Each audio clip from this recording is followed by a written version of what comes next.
What is up, my friends? You are very welcome along to Sunday evening's Anfield Agenda News Roundup. Today it is a mixture of strange newspaper reports. We're going to ask what on earth again is going on with the current contract impasse at the club. We're going to be speaking about links that are and are not, and a couple of other bits and pieces over the course of the next 8 to 10 minutes. The good news is that we will be back live tonight. We'll see you guys at 8:45 for the late night agenda. Until then, just a reminder, 2 weeks from this very day that we will be live in Liverpool for our last ever stage show. We're also going to be in Cardiff on August the 2nd. You can get your tickets with the link in the description.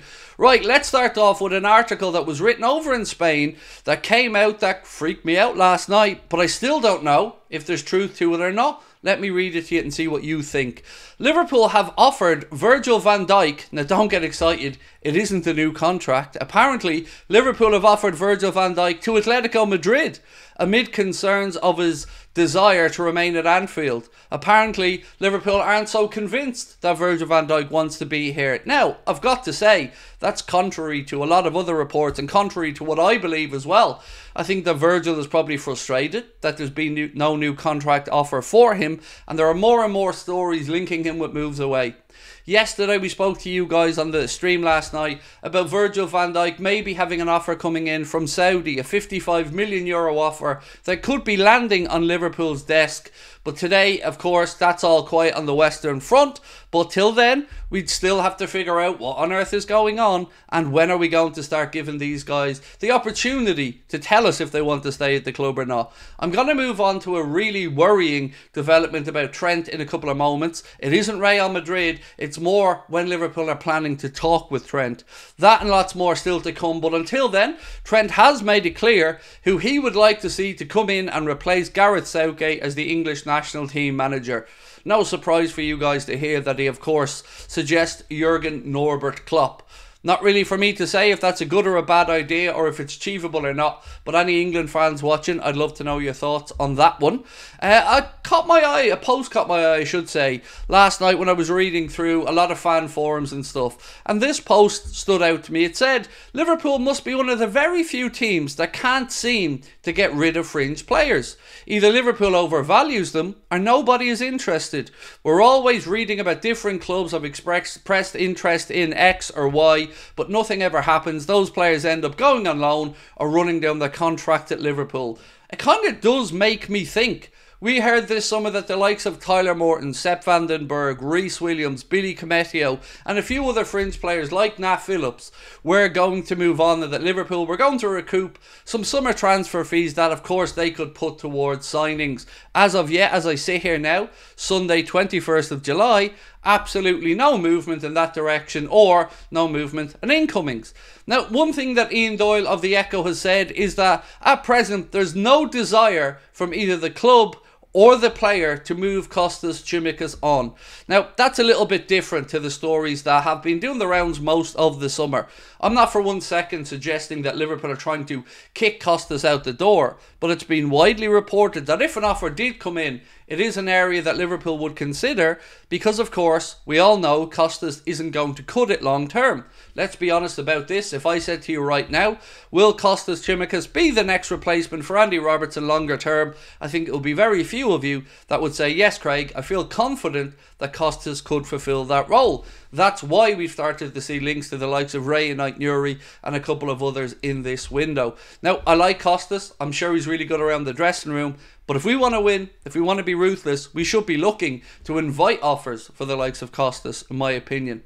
Now, DIAZ, it's gone a little bit quiet around the whole Lucho situation. It doesn't look like Barcelona are going to be making a move at all from this summer. In fact, reports from Spain have said that he no longer tops their list. They want Dani Olmo, they want Nico Williams, but again, it's been reported that if Liverpool were indeed to part ways with Luis Diaz, and these are stories I find quite contradictory. At one point we're told there's no chance, there's no way, there's no how, Liverpool aren't selling anybody, Liverpool are not selling Diaz.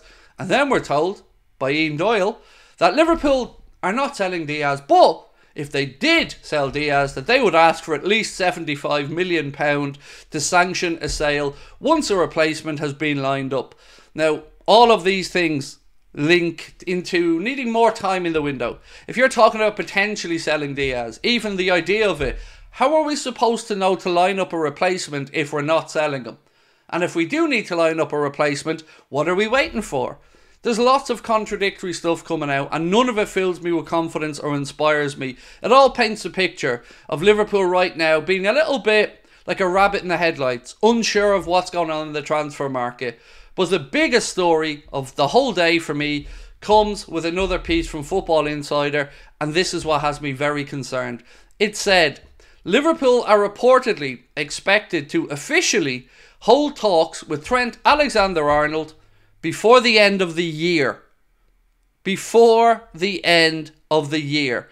Goes on to say the England international is about to enter the final year of his deal. Well, he's already inside the final year of his deal. And according to Football Insider, Arne Slot is desperate to keep hold of Trent Alexander-Arnold, just like he was desperate to keep hold of Mohamed Salah and desperate to keep hold of Virgil van Dijk. None of this paints a picture of continuity. We've said it all the time, and now people are starting to realise the Trent situation is extremely concerning. You cannot allow Trent to go into the last year, the season kicking off, this transfer window ending without his signature on a contract extension. If you don't, all that's going to happen is we will lose him for free or get a very, very, very small fee for him in January. Let's be honest about it. That's what's going to happen. If Trent really needs to be convinced that Liverpool under Arne Slot are going to be competitive, or that Liverpool under Arne Slot are going in the right direction, then those doubts have already crept in. And Liverpool should look to do the honourable thing, which is bring in as much money as they can for a player who seemingly looks like he's unsure.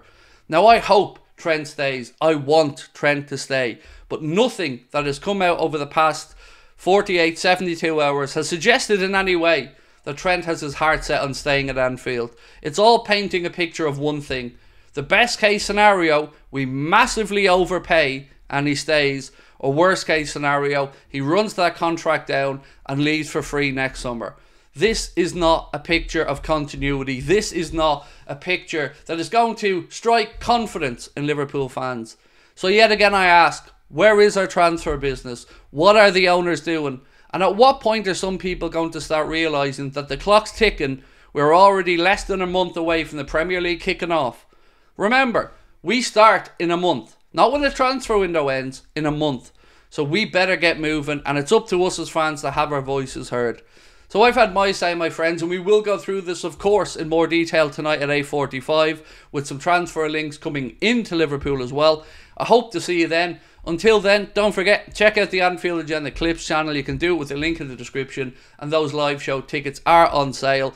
2 weeks tonight, we're going to be in the beautiful city of Liverpool, the Hot Water Comedy Club, for our last ever stage show. We hope to see you there or in Cardiff, and we thank you for your support. I'm going to be recording the next episode of the Anfield Agenda podcast with Jack Gill tomorrow, so that will come out on Tuesday. Check your favourite podcast app for that one as well. Have yourselves a wonderful Sunday. I look forward to catching up with you tonight. Thank you for watching. Bye-bye.